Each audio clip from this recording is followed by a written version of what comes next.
Are you, like many others, trying to make sense of what's going on in the world? Thankfully, we can find some insight in the Bible. So come with us on a journey to unraveling Revelation.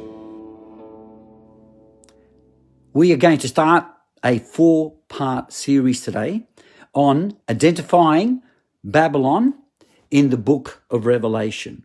So why am I even bothered with identifying this power in the book of Revelation? Well, Babylon is spoken about more than any other power in this book. She is the central figure in Revelation 15, 16, 17, 18, and 19. Look what Revelation says about Babylon. Now you'll see why understanding who this figure is so important. Revelation 17, 4-6. The woman was dressed in purple and scarlet and was glittered with gold and precious stones and pearls. She held a golden cup in her hand filled with abominable things and the filth of her adulteries. The name written on her forehead was a mystery, Babylon the Great, the mother of prostitutes and the abomination of the earth. And I saw Babylon, listen, that's why this figure is so important in this last book of the Bible. And I saw the woman Babylon drunk with the blood of God's holy people, the blood of those who bore testimony to Jesus. This power, Babylon, in the book of Revelation is the murderer of the followers of Jesus. That's why this figure, Babylon, receives so much attention in the book of Revelation. Babylon is the end-time murderer of the followers of Jesus. So let's ask a couple of preliminary questions, okay? What are the different views about who Babylon is? Well, I didn't identify Babylon so far. All we've done so far is saying, why is Babylon even mentioned, okay? Kills a lot of the followers of Jesus. It gets a lot of attention. Babylon is not Rome of the first century, and it's not Jerusalem of the first century. Why do I say that? They are the two major views that the Christian church has held for the last couple hundred years. So, Babylon, that was just a symbol for the Roman Empire killing Christians in the first century. And other people say, no, Babylon is a figure of speech for Jerusalem. And when God destroyed this Babylon Jerusalem figure in 70 AD when the Romans came in and flattened the city, it's neither. Now let me show you from the text that it cannot be the city of Rome in the first century, and it can't be God destroying Rome or God destroying the city of Jerusalem in 70 AD. Here is why. Let's have a look at some of the identifying marks of Babylon, and you'll see cannot be her. When does Babylon come into existence according to the book of Revelation? Does Babylon exist in the first century, or does it exist at a period of time that Jesus returns back to earth and the end comes? The creeds all say Christ has died, Christ has risen, Christ will come again. And just before he comes back again, Babylon arises. Okay? So Babylon does not exist in the first century. Babylon comes to existence just before Jesus returns and ends up being this global, worldwide evil power that persecutes and kills the followers of Jesus. That's why it can't be Jerusalem in 70 AD that gets destroyed, Babylon gets destroyed, or Rome in the first century AD. It's an end-time power. Okay? So let me just show you that Babylon comes into existence right at the end. We are looking at Revelation 16, 17 through to 20, and you will see here that Babylon is featured just during the 7 last plagues. In particular, Babylon is mentioned by name during the 7th plague. Okay? Look at the events connected with the 7th plague and look how Babylon fits just with those events of the 7th plague. The 7th angel poured out his plague into the air. Verse 17. And out of the temple came a loud voice from the throne saying, "It is finished." Then there came flashes of lightning, rumblings, peals of thunder, and severe earthquake. No earthquake like it ever occurred since mankind was on the earth. So tremendous was that quake, and the great city split into 3 parts, and the cities of the nations collapsed, and God remembered Babylon the Great and gave her the cup filled with the wine of the fury of his wrath. When does Babylon focus in the book of Revelation? When the cities of the earth, the nations of the earth collapse. When all the cities of the nations of the earth collapse. All the cities of the nations of the earth did not collapse in the first century, so it cannot be that Babylon is described here as the first century. The cities of the nations still exist. Babylon is yet to come into existence. God says, it is done. It is finished at the time of the 7th plague, and then there's thunder and lightning, and all the cities of the nations fall down, they collapse, and God remembers Babylon the Great, and she receives the wrath of God. Why? Well, we just read why. Because she, at the end of time, kills the followers of Jesus. This wipes out the whole idea that it is a first century Rome or a first century Jerusalem.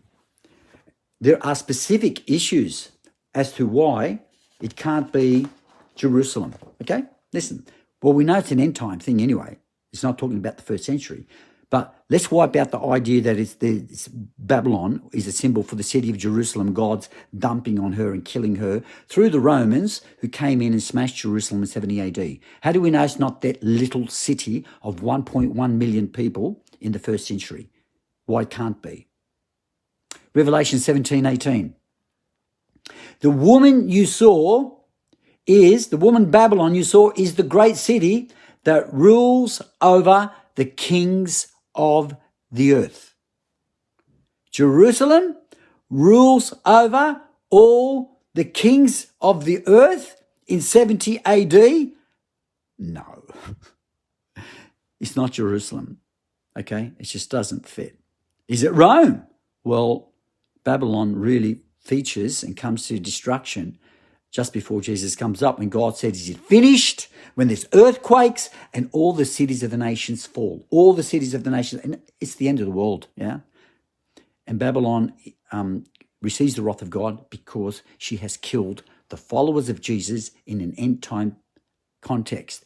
Babylon is global. How do I know that? Because she rules over all the kings of the earth. It's an end-time global power that rules over all the kings of the earth. And she, number 2, kills the followers of Jesus at the end of time. Did you notice here? I haven't identified Babylon yet. We are just looking at the text and saying, based on the characteristics about Babylon in the book of Revelation, can this apply to Jerusalem? No. Can it apply to Rome? No. It's an end-time global power that's got muscle to rule over all the kings of the earth. Let me just close by focusing on whether it is Rome. We've already seen it can't be Rome because it's an end-time power. Yeah? But we really need to have a look at this one a little bit more detail. So it's not Jerusalem, that's gone because it didn't ever rule over all the kings of the earth. And it didn't kill all the followers of Jesus. It just doesn't fit. But Rome did. It ruled over all the kings of the earth, and it did kill the followers of Jesus, but it's not an end-time power. Now, let me show you that Babylon cannot be Rome, okay? Those who believe that Babylon is Rome in the book of Revelation also believe that Babylon is the beast. There is a beast with 7 heads and 10 horns. So Bible teachers who say that Babylon is Rome also say that the beast with 7 heads and 10 horns is also another symbol for Rome. Now we've got a conundrum here. Why? Because Babylon in the book of Revelation is described as a completely separate power from the beast. So Babylon cannot be Rome and the beast be Rome. But those who say that Babylon is Rome say that the beast with 7 heads and 10 horns is also Rome. Can't do it. They are two separate powers that end up turning on each other. So you've got Rome killing Rome. Impossible. Let me show that to you very clearly. In Revelation 17:17, it says this, "Then the angel said to me, 'Why are you astonished, John, about the woman Babylon killing the followers of Jesus? Why are you astonished? I'm going to explain to you the mystery of the woman and the beast she rides, which has 7 heads and 10 horns.'" Picture this in your mind. John's going to say, the angel's going to say, "John, why are you shocked about this woman that killed the followers of Jesus?" I'm going to explain who this power is. She rides a beast with 7 heads and 10 horns. Now, those who say that Babylon is Rome also say that the beast with 7 heads and 10 horns is also Rome. And you say, "But Santo, here, look, they're connected. Yeah, they are one power." No, they are two separate powers.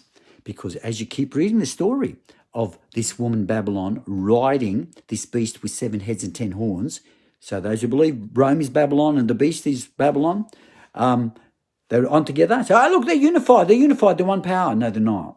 They're not. Because look what it says in verse 16. Listen. Verse 16.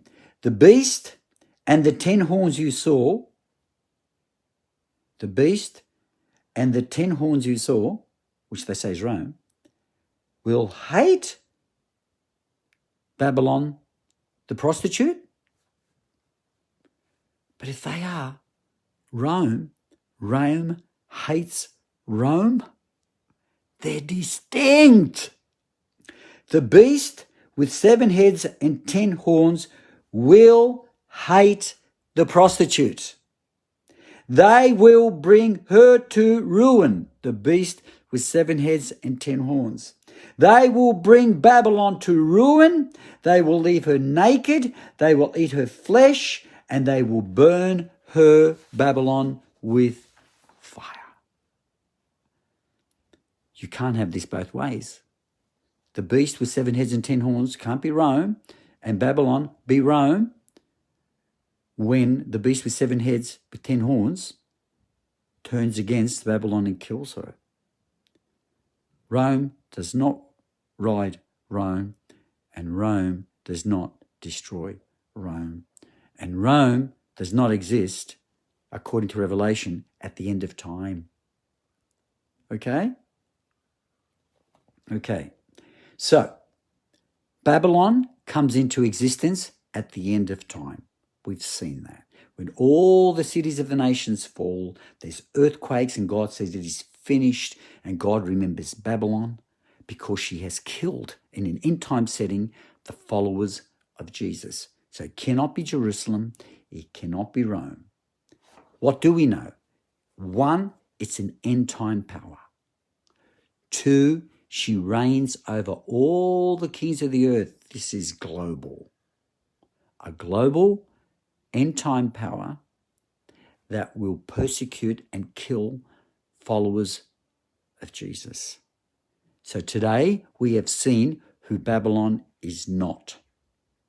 In the next 2 or 3 videos, we are going to see who Babylon is. We're going to look at all the identification marks of Babylon in Revelation chapter 17 and chapter 18. And we're going to see what kind of power this is. Let me be straightforward with you. This power that's worldwide and global, that's going to rule over all the kings of the earth, that's going to kill the followers of Jesus, does not yet exist. Okay? Now, I strongly suggest you go back to my previous 3 videos. Just scroll back on my Facebook or in my YouTube and have a look at what Babylon does, because I mentioned in those 3 videos that this end-time Babylon power is going to unite with the great business people of the world who sell and will administer pharmakeia, is the Greek word, pharmaceuticals, and deceive all the nations. Now, I'm not saying what is happening right now is it, because Babylon does not yet exist, but it could come into existence really quickly. Okay? So we're going to look next time round, who is this end-time global power that rules over the kings of the earth? It's got muscle, kills followers of Jesus. And in Revelation 18:23, look at the last 3 videos, deceives the whole world with merchants and business people involved with pharmaceuticals. That's what the Greek word means. Just go back and have a look. And deceives all the nations, and then kills followers of Jesus, then Jesus comes back. Okay? More next time. God bless you. Bye-bye. This will go straight up onto Facebook.